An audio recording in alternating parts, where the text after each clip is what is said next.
Alpha ટુરિઝમની YouTube ચેનલમાં આપનું સ્વાગત છે। મૃત સરોવર વિશે તો તમે જાણતા જ હશો। મૃત સમુદ્રના પાણીનું સ્તર સમુદ્રની સપાટીથી લગભગ 430 મીટર નીચે માપવામાં આવ્યું છે અને તે દર વર્ષે લગભગ 1 મીટર નીચે ઘટતું રહે છે। અહીં જીવન નથી, પણ અહીંની ઉજ્જળતા એક સંદેશ જ છે। સદોમ અને ગમોરા લગભગ 4000 વર્ષ પહેલા અસ્તિત્વમાં હતા અને ઈશ્વરે તેમનો નાશ કર્યો અને તેમને રાખમાં ફેરવી દીધા। આ મૃત સમુદ્ર તે ન્યાયનો સાક્ષી છે।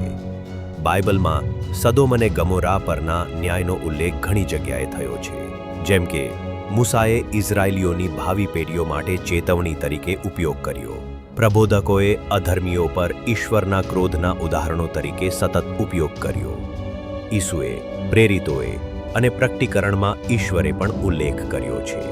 બાઇબલના આ અલગ અલગ સમયમાં પણ વારંવાર સદોમ અને ગમોરાહના થયેલા વિનાશના ઉલ્લેખથી આપણને ખ્યાલ આવે છે કે ઈશ્વરના ન્યાયને આપણે કેટલી ગંભીરતાથી લેવાની જરૂર છે। ઈસુએ તેમનું બીજું આગમન સદોમ અને ગમોરાહ જેવું હશે તે વિશે વાત કરી છે અને ઈસુએ સ્વર્ગ કરતા નર્ક વિશે વધુ ઉલ્લેખ કર્યો છે। તમે પણ આવો અને આ જગ્યા પર ઈશ્વરે કરેલા ન્યાયની વાતનો અનુભવ કરો।